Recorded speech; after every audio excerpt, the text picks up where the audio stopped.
diagnóstico, comienzan a investigar, a buscar artículos y ponen.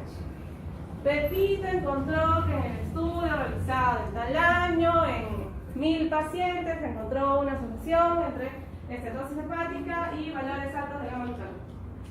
Segundo, fulanito, en el 2018 encontró, y así, en la parte de, van haciendo comentarios sobre cada uno de los hallazgos de las bibliografías que ustedes han revisado, y en la parte de discusión ustedes van a decir si efectivamente lo que han encontrado en los artículos suma o no suma a la pregunta que ustedes formularon en un inicio. ¿Y ya está? Sí. Recuerden que pueden hacerlo individual o hasta en grupo el máximo de 3 personas. ¿Más claro? Bien, ya. Listo, entonces ya continuamos con nuestro último módulo y esta clase es bastante interesante. Vamos a revisar principalmente las pruebas de llamados también inmunensayos, que se basan pues principalmente en la reacción antígeno-anticuerpo. Primero vamos a recordar algunos conceptos que ustedes ya tienen sobre lo que es inmunidad. Tenemos que al existir agresiones, ya sea del ambiente o injurias asociadas a diferentes patógenos, vamos a tener que se va a dar una alteración de nuestra homeostasis. Es aquí donde entra a jugar el papel de nuestro sistema inmune. Nuestro sistema inmune pues tiene diferentes participantes. Tenemos primero la inmunidad natural o inespecífica, aquella que se da cuando todavía no se ha registrado memoria sobre ese evento que está agrediendo o afectando nuestra homeostasis. Y los principales agentes que participan son la barrera física, la barrera química, las células fagocitarias y las proteínas plasmáticas. Por otro lado tenemos luego la inmunidad adaptativa o específica, es decir, aquella en donde ya generamos memoria de aquellos agentes que han dañado nuestro organismo. Y participa la inmunidad humoral a través de los anticuerpos y la inmunidad celular a través de los linfocitos. Tenemos entonces que estos mecanismos de defensa específicos van a estar a cargo de los linfocitos T responsables de la inmunidad celular y de los linfocitos B responsables de la inmunidad humoral. Dentro del grupo de linfocitos T tenemos los CD4, CD8, es decir, los citotóxicos, supresores, los helper, que básicamente, ¿qué van a hacer? Destruir. Van a detectar, atacar y destruir todas las células infectadas por microbios. Esto es la inmunidad celular. Y luego tenemos los linfocitos B, que van a derivar a células plasmáticas, las cuales sabemos que son las que van a producir los anticuerpos. ¿Y qué van a hacer estas? Van a bloquear o inactivar el efecto de las toxinas o de las bacterias. Esta es la inmunidad humoral, a través de los anticuerpos. Entonces tenemos que la inmunidad celular pues es la respuesta específica donde intervienen los linfocitos T para la destrucción. Atacamos, destruimos, pero acá viene el problema. Vamos a destruir principalmente células infectadas, ya sea por virus, por bacterias, células tumorales, pero en algunos casos incluso podemos llegar a atacar y destruir células propias. Tenemos los tipos de linfocitos T, los CD4 que se diferencian en TH1 y TH2. Los TH1 o inflamatorios van a activar o destruir células infectadas. Los TH2 o cooperadores van a estimular a los amigos linfocitos B para producir liberación de más anticuerpos. Y tenemos los TCD8 o citotóxicos que van a destruir células cancerosas que contienen pues también o células que contienen patógenos intracelulares, induciendo estas a la apoptosis. ¿Cuál es el mecanismo para que se dé esta inmunidad celular? Pues principalmente se va a dar para la actuación de cada linfocito T y este mecanismo es distinto. No obstante, todos los mecanismos se van a desencadenar principalmente a través de la presentación de antígenos. El agente patógeno es capturado por las llamadas células presentadoras de antígenos, que generalmente pues son los macrófagos. Estas van a degradar los antígenos en pequeños péptidos que se van a unir de forma específica con el complejo mayor de histocompatibilidad del macrófago. El complejo mayor de histocompatibilidad va a ser unido y el péptido de la célula presentadora va a ser expuesto a nivel de la membrana. Es así que este macrófago activado va a movilizarse a nivel de torrente sanguíneo hasta encontrar otro linfocito a los que activará. Y esto es un proceso clonal. Tenemos que, una vez que el antígeno es ingerido por el macrófago, vamos a tener nuestro complejo mayor de histocompatibilidad de clase 2, el antígeno es procesado, vamos a tener que va a ser expuesto a nivel de la membrana hasta encontrarse con otro linfocito el cual va a activar. Tenemos aquí el macrófago, la bacteria, va a ser fagocitada, se van a degradar y liberar anticuerpos, se da la unión al complejo de histocompatibilidad y tenemos un linfocito T naïf que está viajando por el sistema sanguíneo.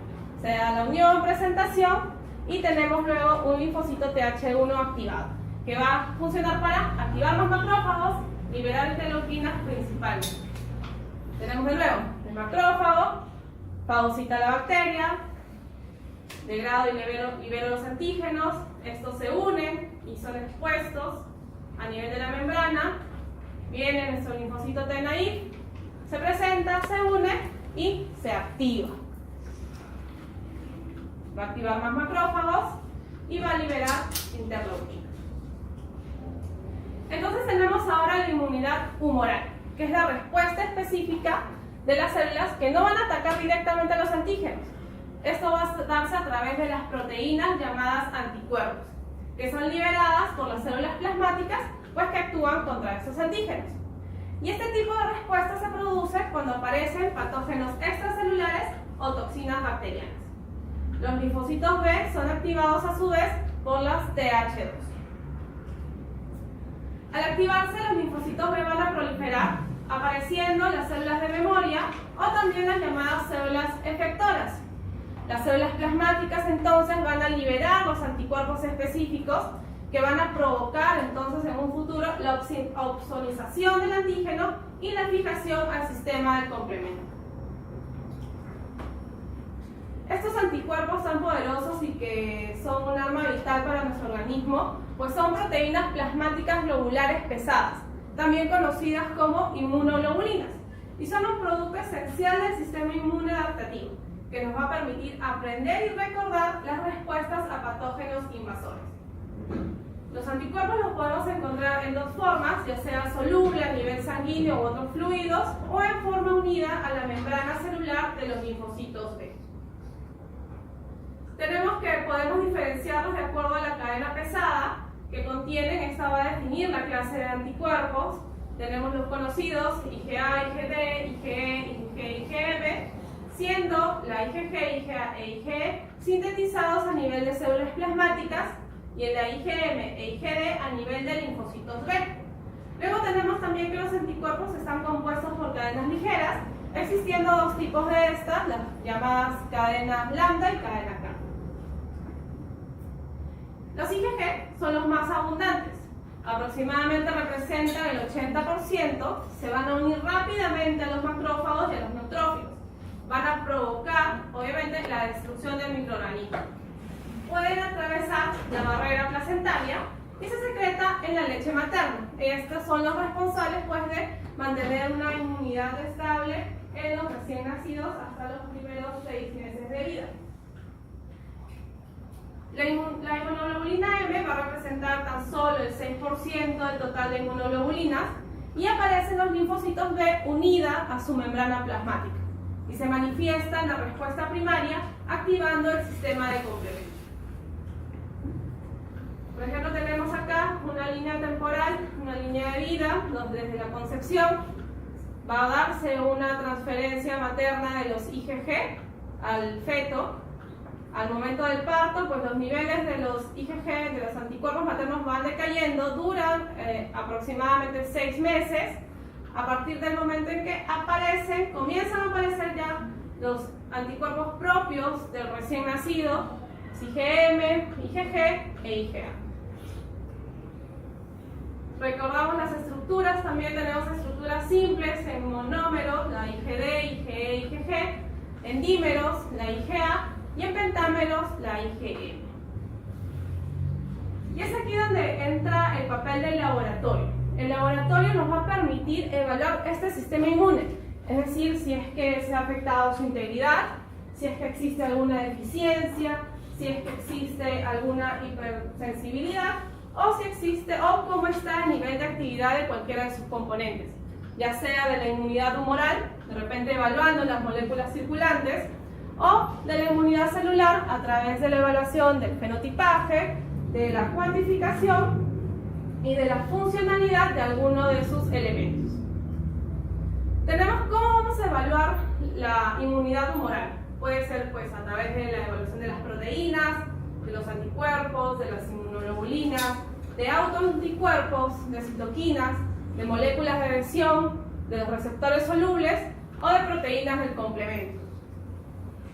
¿Cómo los vamos a evaluar? Pues principalmente a partir de inmunoensayos, que pueden ser electroforesis de proteínas. Estas son las diferentes metodologías: nefelometrías, radioinmunoensayos, ELISA, uno de los más conocidos, inmunoblot, aglutinaciones e inmunofluorescencias. Todo esto se basa en la reacción antígeno-anticuerpo.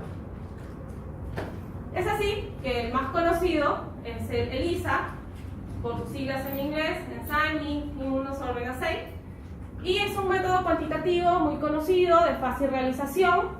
Una de sus ventajas es para los que trabajan en el laboratorio es que no requiere isótopos radioactivos y tiene una muy buena reproducibilidad de los resultados. Nos va a permitir detectar anticuerpos, subclases de inmunoglobulinas y autoanticuerpos. Convencionalmente en el laboratorio se trabajan con estas plaquitas de 96 pocillos, donde vamos a tener, de acuerdo al tipo de ELISA con el que se esté trabajando, vamos a tener fijado el antígeno o el anticuerpo de captura. Por ejemplo, si hablamos del ELISA directo, pues tenemos fijado un antígeno sobre el cual vamos a trabajar una muestra problema que debería contener el anticuerpo a detectar. Del mismo modo, un ELISA indirecto, solo que con un segundo paso adicional a través de un segundo conjugado. Y en el caso de un ELISA sándwich, pues tenemos el anticuerpo de captura fijado en la placa, en el pocillo, y pues entonces lo que vamos a buscar es la presencia de antígeno. Todas estas reacciones van a poder ser evaluadas, vemos acá diferentes coloraciones, y la tonalidad o intensidad pues va a ser representativa, directamente proporcional al valor cuantitativo de la muestra o del parámetro a estudiar. Luego tenemos también el inmunoblot. La diferencia es que este es un método cualitativo. Vamos a identificar anticuerpos específicos, es de muy fácil realización y la ventaja es que nos da un registro permanente. ¿Qué es lo que pasaba con el ELISA? Pues los pocillos, como son líquidos, obviamente se escapan y la coloración tampoco nos va a durar tanto. En cambio, el inmunoblot me permite guardar y conservar esas tiritas, donde al tener una banda pigmentada nos va a indicar que hay una reacción antígeno-anticuerpo en esa zona, y este registro pues lo podemos guardar por muchos años. Luego tenemos la inmunofluorescencia, que vino a revolucionar todo el mundo del laboratorio, y que es maravilloso tener esas imágenes tan coloridas. Sin embargo, es una metodología muy costosa, y ya sea por tanto el equipo, que es un microscopio sofisticado de fluorescencia con una cámara punta, los reactivos, las improntas con las que se trabajan también son relativamente caras, y se necesita pues de personal capacitado para poder interpretar los diferentes patrones que se observan. La ventaja es que nos puede permitir identificar tanto anticuerpos como antígenos, es bastante sencillo y tiene una muy buena sensibilidad y especificidad. Para evaluar la inmunidad celular, pues podemos realizar algunas pruebas de laboratorio. Por ejemplo, habíamos mencionado que podíamos evaluar el fenotipaje. A partir de las células en circulación, podemos realizar una cuantificación de los diferentes elementos celulares circulantes. Tenemos también que podemos evaluar la funcionalidad, ya sea de cualquiera de sus componentes, los linfocitos B, linfocitos T, células NK y fagocitos. ¿Y mediante qué metodología? Pues una de las conocidas, citometría de flujo. Es un método bastante sencillo y que se utiliza en muchos de los laboratorios y que nos permite medir a partir de una intensidad de fluorescencia las diferentes características de las células. Por ejemplo, tenemos acá las celulitas que van a tener receptores de membrana, antígenos de membrana, que vamos a marcar con anticuerpos específicos, y a su vez estos anticuerpos los vamos a marcar con un fluorescente. Entonces, al pasar estas células marcadas por un haz de luz triple, van a emitir una coloración. Y de acuerdo a la coloración que emiten, las vamos a clasificar según su granularidad y complejidad citoplasmática. Es decir, nos permite diferenciar los diferentes, por ejemplo, los hemogramas. En los laboratorios grandes se trabajan bajo esta metodología y podemos separar los linfocitos de los neutrófilos, los monocitos, simplemente marcando las estructuras a nivel celular. Tenemos estudios mucho más específicos, ¿no? Por ejemplo, los linfocitos B utilizamos marcadores como el CD19, CD20, para linfocitos T, CD3, CD4, CD8, y para células NK, CD56 y CD16. ¿Qué aplicaciones entonces tenemos para esta metodología? Como habíamos mencionado, en hematología, para un contagio celular, para realizar la fórmula leucocitaria y para el análisis de médula ósea.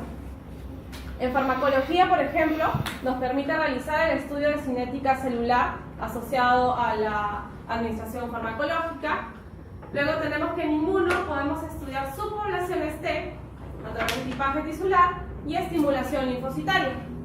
Y en oncología podemos hacer diagnóstico y pronóstico y monitorizar tratamiento. Por ejemplo, para el caso de las leucemias, ya como alguna vez les comenté, ya no nos basta con observar la lámina, observar las estructuras, los blastos, sino necesitamos categorizarlos de acuerdo a qué receptor de membrana está expresando esa célula inmadura.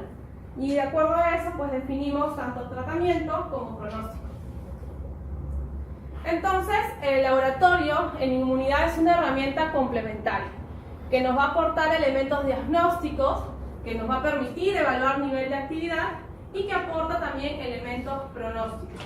¿Para qué? Para poder determinar si estamos frente a una enfermedad autoinmune o frente a una inmunodeficiencia. Cuando hablamos de una enfermedad autoinmune, pues esto es consecuencia de un sistema inmunitario hiperactivo que va a atacar tejidos normales como si fueran organismos extraños.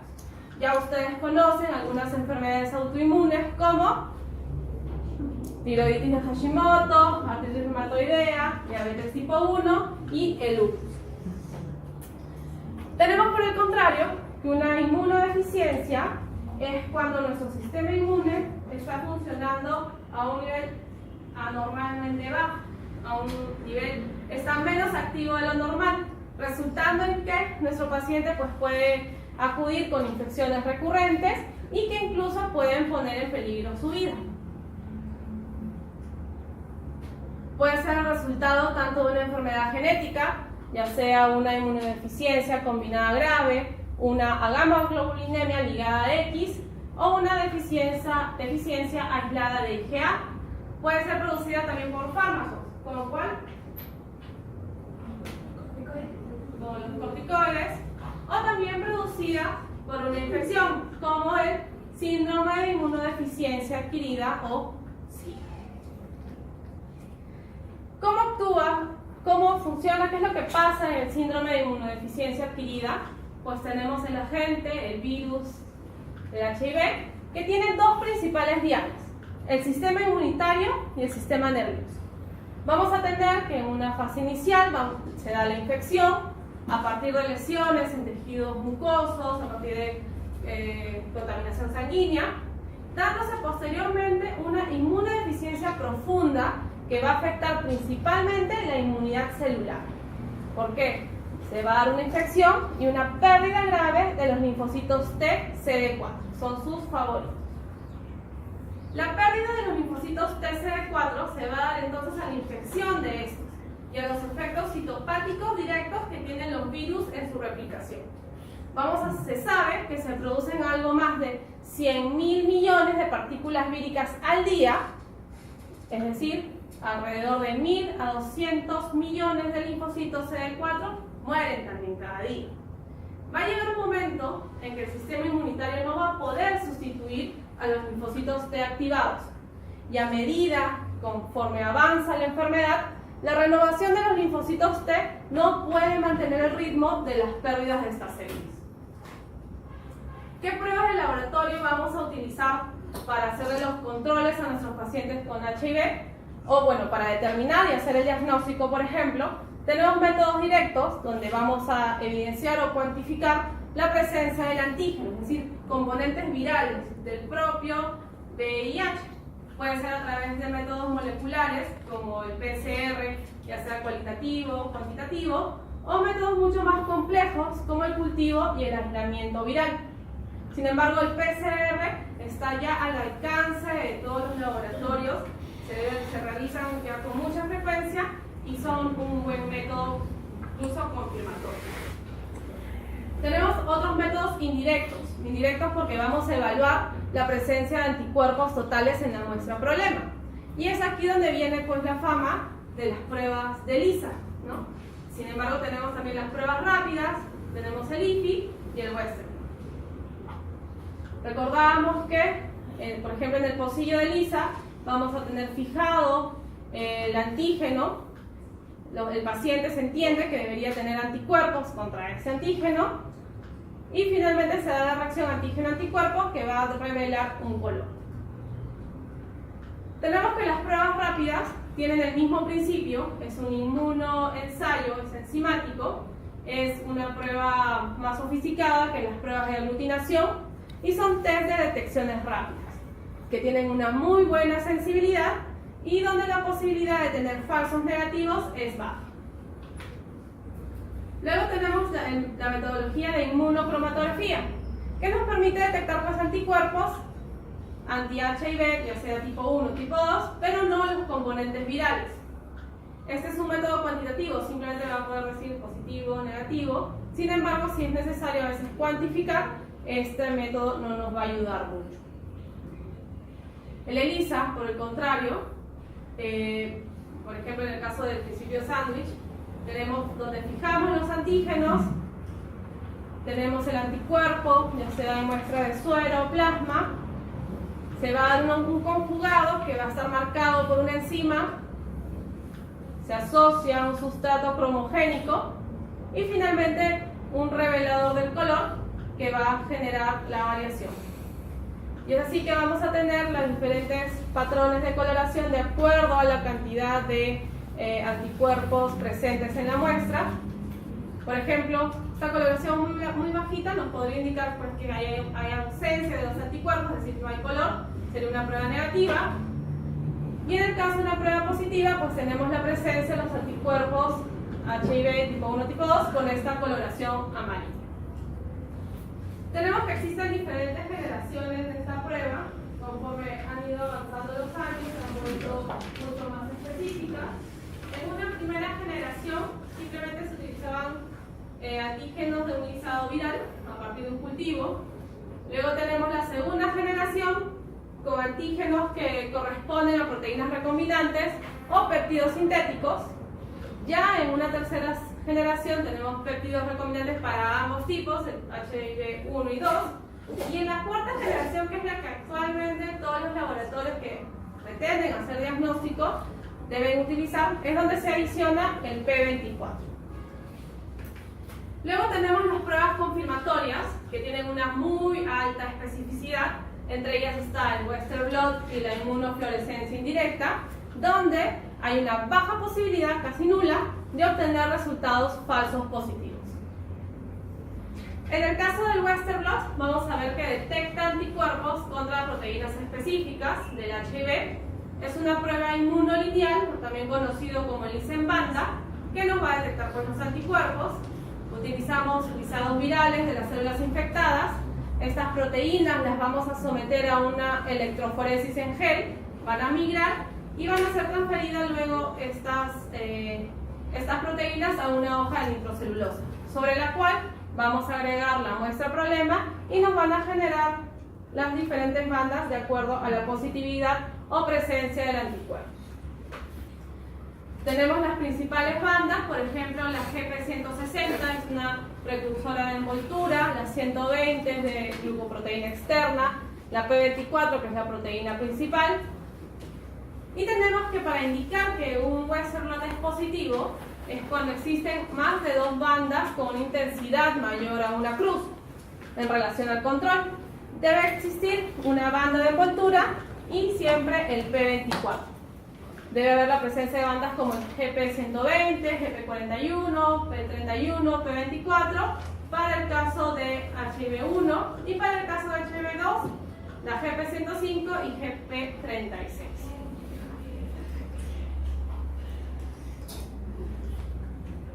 A nuestros pacientes les vamos a realizar, pues cuando existe la sospecha, no les vamos a realizar de frente una prueba confirmatoria, sino debemos comenzar con un tamizaje serológico. Este tamizaje lo vamos a realizar con las pruebas de ELISA. ¿Y qué pasa si obtenemos un resultado indeterminado o positivo?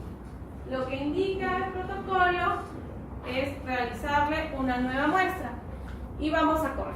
Y podemos informar el resultado como positivo repetidamente o indeterminado repetidamente. Si es positivo repetidamente, pues vamos a pasar ya a una prueba confirmatoria, donde podemos tener que ya sea negativo, indeterminado o positivo. El indeterminado, la recomendación es correr una tercera muestra en 30 a 60 días después. Y repetimos la etapa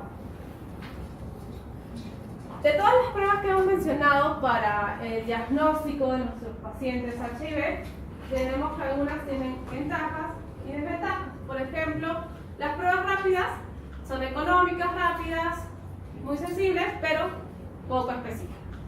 Los cultivos virales muy específicos, baja sensibilidad, muy lentas, complicados y de alto costo.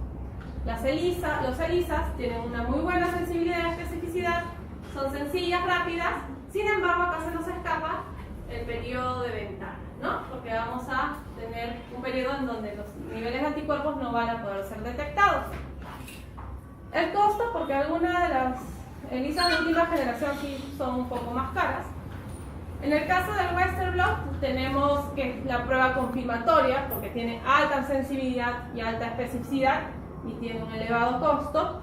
Y el PCR es una prueba muy segura que nos permite incluso realizar fenotipificación, si estoy frente al tipo 1 o tipo 2.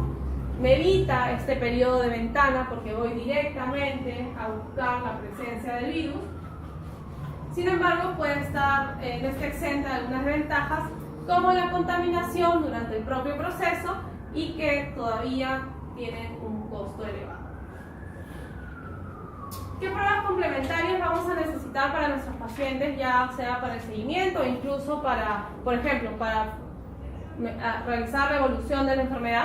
Tenemos el recuento de linfocitos CD4, CD8. Sabemos que estos son sus favoritos. Vamos a realizar a través de citometría de flujo el recuento de estas estructuras que nos va a permitir predecir cómo va la evolución de la enfermedad. Es un parámetro incluso para inicio de tratamiento y nos va a permitir evaluar la terapia antirretroviral. Por ejemplo, bueno, estos son los valores de referencia. Tenemos que valores superiores a 500 CD4 nos indica un buen estado de salud. Entre 200 y 500, pues ya hay un incremento de infecciones oportunistas como el herpes, infecciones en piel, infecciones pulmonares, la TBC, neumonías por Pneumocystis carini, infecciones por citomegalovirus. Tenemos ya por debajo de 200, entre 50 y 200 CD4, mucho mayor riesgo de neumonía por Pneumocystis carini. Los oportunistas están a pedido del día y se recomienda ya iniciar un tratamiento preventivo. Con valores inferiores a 100 debemos agregar incluso tratamiento para infecciones masivas por micosis. Con valores inferiores a 50, mucho mayor riesgo y debemos continuar con las terapias preventivas. Recordamos, pues este es el esquema, la historia natural de la enfermedad. Tenemos la prima infección donde se va a desencadenar un pico, una replicación viral muy acelerada.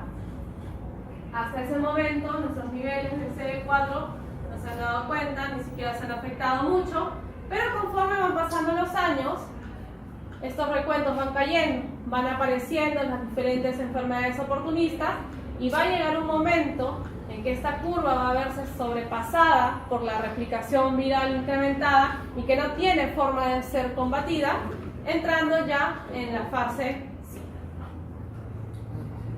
Finalmente, para para nuestros pacientes también va a ser necesario pues, saber en cuánto está esa replicación viral de la que hablamos en un inicio. Nos va a indicar pues, la prueba de carga viral HIV, el nivel de actividad del virus. Nos va a permitir ver niveles de presencia de RNA viral, nos va a medir el nivel de riesgo de desarrollar enfermedades oportunistas y la reacción a la terapia antirretroviral. Es decir, nos permite iniciar, modificar o incrementar la línea de medicinas que se le están dando. Si la droga o medicina que se está dando para el tratamiento está dando resultado o no y cuándo empieza a perder su efectividad. Todo eso lo medimos a partir de los valores de la carga viral. Niveles altos de RNA viral, entonces se van a correlacionar con recuentos muy bajos de linfocitos CD4. Niveles superiores a 100.000 copias por mililitro, ya estamos propensos a desarrollar la enfermedad de SIDA, y valores inferiores a 10.000 copias, pues disminuye el riesgo de la enfermedad.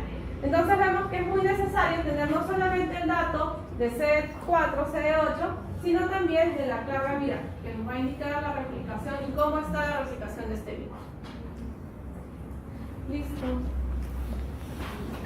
Al final les dejo estos links para que repasen. Son unos videitos bastante agradables sobre el sistema inmune. ¿A quién les faltó tomar lista?